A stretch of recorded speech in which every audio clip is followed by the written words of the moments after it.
The interesting thing about the new website is that, as you say, they wanted to do Sussex. Well, they had Sussex Royal before they left the royal family. They had a couple of new rebrands, but this time they are using their royal crest. Are they cashing in on their royal links? Because Meghan, for instance, has criticised the royal family endlessly since Megxit. Are they using their royal links now to kind of bolster their career over in California? Matt, they've never stopped using their royal links, ever. I mean, no one would be remotely interested in them if it wasn't for their royal links, and at least they realise that. So that's why I find it so hypocritical, because they wanted to get out of the royal family, but yet they still want to keep the bits they like. And then there's also some controversy about them using the Duke and Duchess of Sussex and saying it's a family name. Well, it's not a family name, actually. It's a title which was given to them by the Queen. Their family name is Mountbatten Windsor. Yeah. They don't even seem to know that. So why don't they just keep out of it and try and live on their own merits? I think they would have a lot more respect if they did that. The website, it seems, or this relaunch, it seems that they're going to post updates about themselves. So almost like the TIG that Meghan once had, they're going to use this section, the Sussex.com, to promote their work. And Archewell seems to be slowly disappearing. Does it look like Archewell has failed? There's not much mention of Netflix. They've lost their Spotify deal, and Meghan's obviously, her podcast is now on a smaller brand called Lemonada, I think. Does it look like Archewell has failed at this endeavour? Yes, I mean, it's really hard, even if you were really well schooled in what Meghan and Harry do, it's very hard to keep up with the different people that come and go, the different names they're using, the different websites they've got. And I think that this is Lemonata is just sounds a really strange name. But Meghan is she's putting her brains behind that this time. That she's put her brains behind lots of other things which don't appear to have worked. The TIG is the one thing that worked for her, but that was way before she even met Harry. They've produced this website, a really difficult time for the royal family. Obviously, the King is getting cancer treatment again this week. And the Princess of Wales, has been recovering from her surgery. What do you think about the timing? About the timing of this fresh controversy that they've brought on the royal family? Well, their timing is always really bad, but obviously they've done it now because they're going to Canada for the Invictus Games, so they really want to promote themselves. So that's why they've released it now. But they should have thought, Harry should have thought, it's not great because, Dad's just having this treatment, my sister-in-law has just had surgery, maybe we should, wait a month or two. But they don't think like that. I think they just think about them. Instead of rebranding themselves, why don't they actually do something that isn't for them? Let them do something for somebody else and not make so much noise about it. I think I would like to be able to respect them instead of being irritated by them. And I think probably a lot of people, of course they have a following that likes them, and they have a much bigger following that's just intrigued by the awfulness of them. Do you think this new royal branding has breached, the terms of Megxit? I don't think it's actually breached the terms of Megxit. I think it's walking a very thin line between breaching the terms of Megxit, because the Queen absolutely said they weren't to use that particular royal title, SussexRoyal.com, to promote themselves. And she said she's not going to take away their HRH titles, but they must be put aside. At least they haven't brought those up again.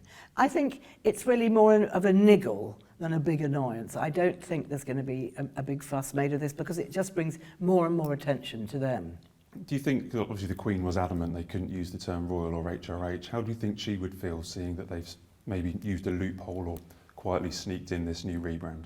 I just think she'd be very sad because, she was very, very fond of her grandson, and I think she would be sad, and sad that it's going this way, sad that it's gone this way already, and also sad that they are so unpopular. Mm. What about the King? Do you think he cares that this has happened? I think the King's got so much on his mind that I think the royal family, most of them have this wonderful ability to compartmentalise things. And as there's nothing he can do about Harry, at this moment. I don't think he's worrying about it. If he starts to let it niggle him, it's not going to be good. He's got to say, right, well, that's what Harry's doing. And if anyone says to him, well, you know, you must take the titles away, he's going to say, well, that's just going to make things worse. Let's just leave it as it is for the moment. I mean, yeah, I guess he's sitting on the fence. Mm. So your book, Ingrid, is My Mother and I, and it's your latest book. You've got many books, but it talks about the relationship between Charles and his mother, late Queen Elizabeth II. And in it, you touch upon the idea that possibly Charles didn't have the most loving childhood. And Harry has spoken about how he moved to the United States to break the cycle of pain. Do you think Harry, you know, has a point, or what's your thoughts on that? Well, Harry probably does have a point, because that's what he feels, or that's what his therapist has told him. But I think that what Harry's not realising, and Harry never quite gets the whole picture, is that Charles was brought up in the 50s. He was born in 1948.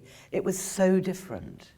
And all aristocratic families, and many just ordinary families, they didn't see their children in the way that we do now. They didn't have public shows of affection. Children were brought up by nannies and governesses, and their parents would see them in the morning for half an hour and in the evening, and that was the norm then. So Harry is saying that his father was brought up in this way, but it was the way of the times.